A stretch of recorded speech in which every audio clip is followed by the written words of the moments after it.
ज्ञानम चैनल में आपका हार्दिक स्वागत है। दोस्तों, इसके पहले वाले वीडियो में हमने इलेक्शन कमीशन ऑफ इंडिया के बारे में डिस्कशन किया था। आज हम इलेक्शन बॉन्ड के बारे में डिस्कशन करेंगे। हाल ही में सुप्रीम कोर्ट ऑफ इंडिया ने इलेक्शन कमीशन ऑफ इंडिया को इलेक्शन बॉन्ड के चंदे का ब्यौरा देने का आदेश जारी किया है। तो आइए जानते हैं कि इलेक्शन बॉन्ड क्या होता है, इसके माध्यम से क्या किया जाता है, इस इलेक्शन बॉन्ड का इलेक्शन कमीशन ऑफ इंडिया और पॉलिटिकल पार्टीज के बीच में क्या रिलेशन है। इस डिस्कशन में हमारे साथ हैं मिस्टर मुकेश साहनी जी। आइए जानते हैं इनसे इलेक्शन बॉन्ड के बारे में। तो सर, सबसे पहला हमारा आपसे ये क्वेश्चन है कि ये इलेक्शन बॉन्ड क्या होता है? इलेक्शन बॉन्ड एक प्रकार का प्रॉमिसरी नोट्स यानी वचन पत्र होता है। यानी अगर हम लोग सिंपल सी भाषा में कहें तो एक प्रकार का कागज होता है जिसके माध्यम से राजनीतिक पार्टियों को चंदा दिया जाता है, डोनेशन दिया जाता है। अच्छा, इस इलेक्शन बॉन्ड को कौन खरीद सकता है? इलेक्शन बॉन्ड यानी चुनावी बॉन्ड चंदा देने की कोई भी भारतीय नागरिक या कोई भारतीय निगमित कंपनी है तो वो इस बॉन्ड को खरीद करके किसी भी अपने पसंदीदा राजनीतिक पार्टी को चंदा दे सकती है। तो किसी भी अपने फेवरेट पॉलिटिकल पार्टीज को चंदा दिया जा सकता है। कोई भी भारतीय नागरिक दे सकता है या कोई भारतीय निगमित कंपनी भी दे सकती है। अच्छा, इस जो ये बॉन्ड है इसका प्राइस कितना हो सकता है? देखिए, प्राइस इसका जो सबसे मिनिमम बॉन्ड होता है वो 1000 रुपये का होता है और 10 के मल्टीपल में जैसे 1000 का हो गया, फिर 1 लाख का हो गया, 10 लाख का हो गया, 5 करोड़ का हो गया, तो इस तरीके से 10 के मल्टीपल में चलता रहता है। तो न्यूनतम जो सबसे न्यूनतम बॉन्ड होगा वो 1000 का होगा। अधिकतम की कोई सीमा नहीं है, जितना भी आप देना चाहते हैं तो उतने का बॉन्ड जारी किया जाएगा। मतलब मिनिमम 1000 का होगा, मैक्सिमम की कोई लिमिटेशन नहीं, कोई भी फिक्स लिमिटेशन ऐसी नहीं।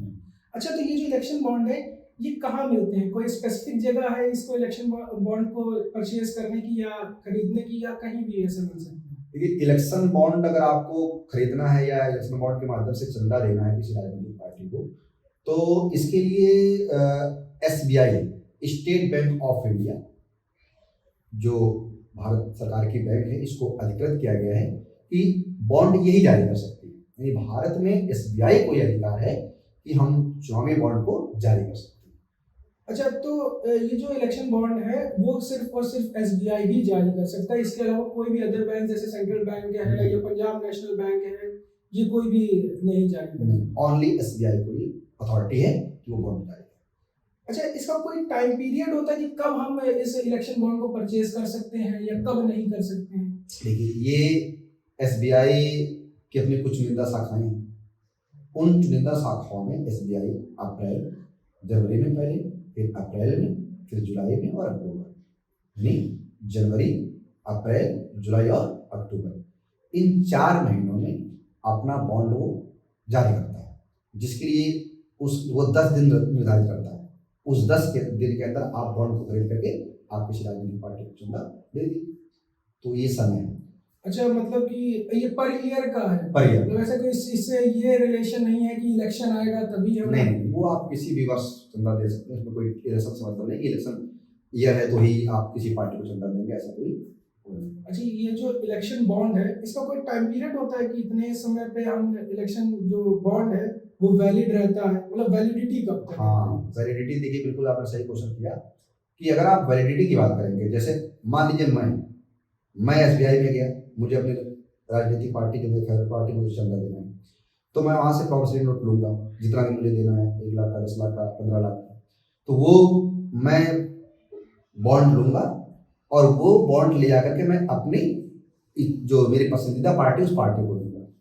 अब उस पार्टी को ये है कि 15 दिन के अंदर उस बॉन्ड के माध्यम से अपने अकाउंट में कैश को ट्रांसफर कर दें।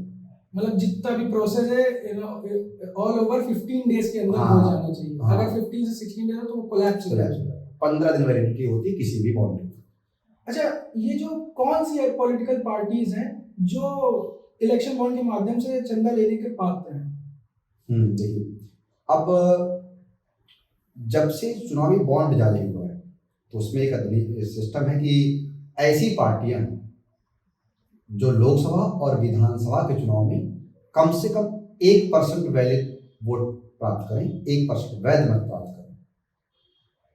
और लोक प्रतिनिधित्व अधिनियम 1951 की जो धारा है उसके अंतर्गत पंजीकृत भी रजिस्टर्ड हो, तो रजिस्टर्ड भी हो और कम से कम लोकसभा विधानसभा के चुनाव में 1% मत प्राप्त करेगी, उन्हीं को ये बॉन्ड प्राप्त करना है। मतलब जो पॉलिटिकल पार्टीज रजिस्टर्ड होंगी और 1% उनको वैलिड वोट मिला होगा, वही पॉलिटिकल पार्टीज है जो डोनेशन ले सकती है इलेक्शन बॉन्ड के माध्यम से। अच्छा, अगला आपसे ये क्वेश्चन है कि सबसे पहला ये बॉन्ड कब जारी किया गया था? अब धीरे धीरे भ्रष्टाचार बढ़ा, काले धन की समस्याएं बढ़ी और टैक्स की समस्याएं बढ़ी। पार्टियों के पास तो पैसा जा रहा है लेकिन पैसा आ कहाँ से रहा है किसी प्रकार का कोई नहीं था। लोग ब्लैक मनी को व्हाइट मनी के रूप में कन्वर्ट कर रहे थे।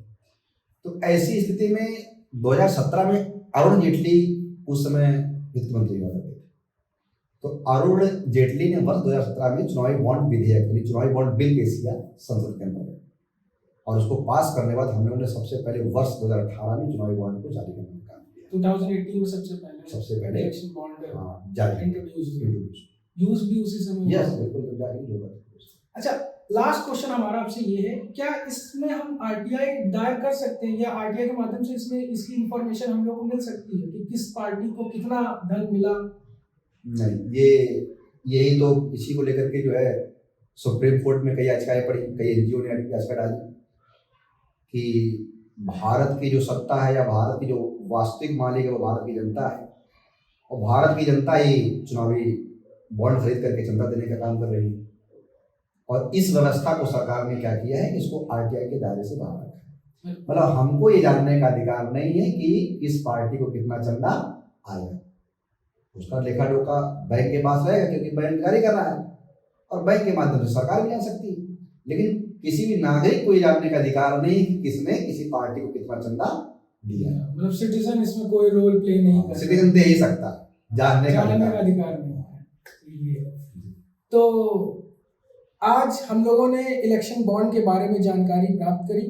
तो अगर दोस्तों आप भी अपने फेवरेट पॉलिटिकल पार्टी को किसी भी प्रकार का डोनेशन देना चाहते हैं तो इलेक्शन बॉन्ड के माध्यम से दीजिएगा ताकि आप इस सिस्टम को प्रैक्टिकली समझ सकें। तब तक के लिए धन्यवाद। जय हिंद, जय भारत, वंदे मातरम। बहुत बढ़िया था।